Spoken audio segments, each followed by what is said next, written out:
The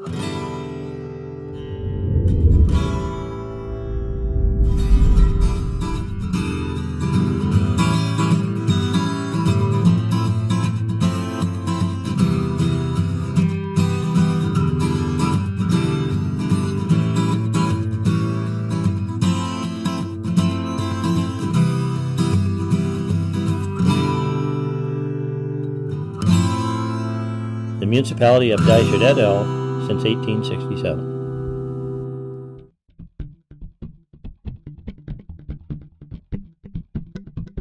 This is my off-grid home. It's about 1,100 square feet, and I produce all of my own power 12 months a year.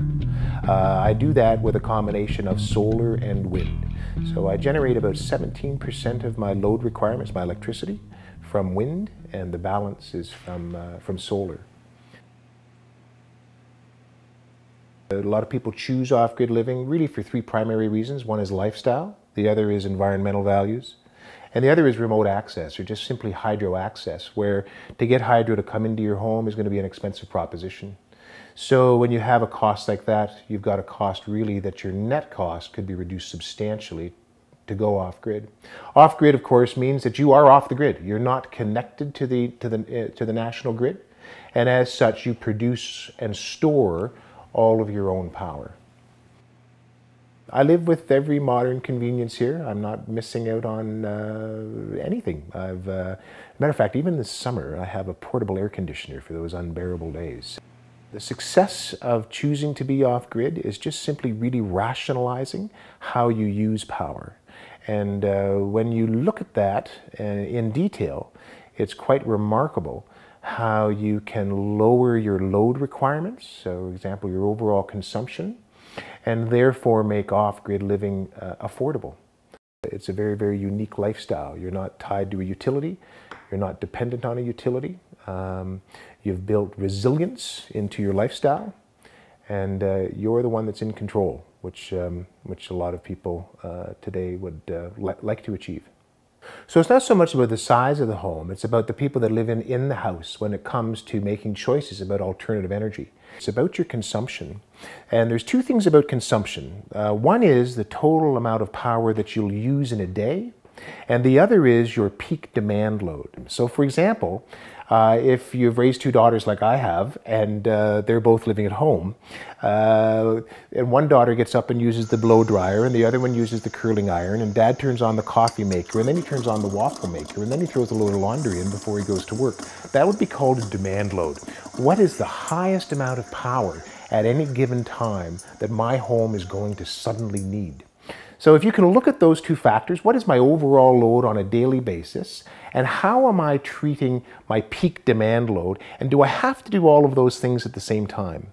And if you can adjust those things and rationalize them, you can choose alternative energy in a very, very functional means that is cost-effective and affordable. There's other programs that are available that are grid-tied applications. So these are applications where you're tied to the grid, you're connected to the grid with a hydrometer. Net metering is a great way to insulate yourself or at least mitigate the risk of energy inflation and energy going up in price. And you can install a generation means, let's say it's solar. You're going to use your own power first, and you send whatever you don't use to the grid for future credits, and they apply those credits to your account down the road. For example, in the winter months, when you're not producing anywhere near as much, the credits you've produced in July are then consumed and used in the winter months. We're in the power room. Everybody has it in their home. It's where your power panel is. Power room in a home that's outfitted with alternative energy is just a little bit different. You would have a generation means outside, whether that be solar or wind, and the power that those generation means are producing has to go somewhere. And if you're off grid, the place it goes is to a device to be able to charge your batteries. So these are charge controllers. These are controllers that take the power, the DC current, from the solar panels, and it monitors the charge that it's delivering to your batteries. And when the batteries are fully charged, the charge controllers simply stop charging. And this is the wind controller, which does the exact same thing. It's just monitoring the current that's coming in from the wind power to help charge the batteries. So this is the battery bank. This is where the power is stored. So it's just like car batteries. They hold DC power. A car battery will hold about 25 or 30 amp hours. These will hold 430. So they're very big batteries. They weigh about 90 pounds each. And this battery bank will store about 44,000 watts of power. And the other piece of equipment that we have in an off-grid and also in net metering renewable energy applications is an inverter. So the inverter takes the power from batteries, which is actually held in DC or direct current. We've all heard of that, like the batteries we put in a flashlight are DC batteries. These are not unlike those. As a matter of fact, they're exactly the same, they're just bigger. So these are DC batteries, they produce DC power. That power has to invert to AC so that your home can use it through its power panel. So in an off-grid application, we have charge controllers and batteries and an inverter. And when you net meter, all you need is the inverter. This is my wind turbine. And the wind turbine's on a 110-foot tower. It's called a guy-wire tower. So it's actually very easy to take down and put it up.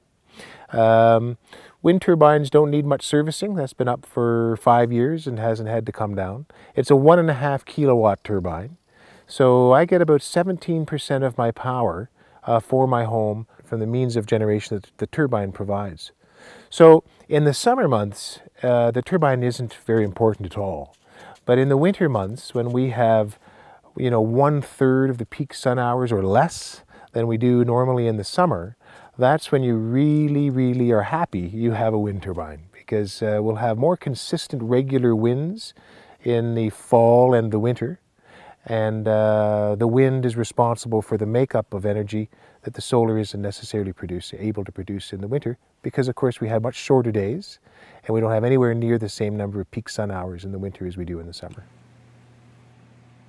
Renewable energy in today's world is a very big industry. We've got developing countries around the world that are using renewable energy sources as their primary means of energy production. Because of that, we have mass building worldwide with renewable energy components, so the costs are declining dramatically, making it a lot more practical for the average homeowner, the average person. So to give you an example, I actually put this up 4 years ago, and these panels were about $820 a piece, and they're a 250-watt panel.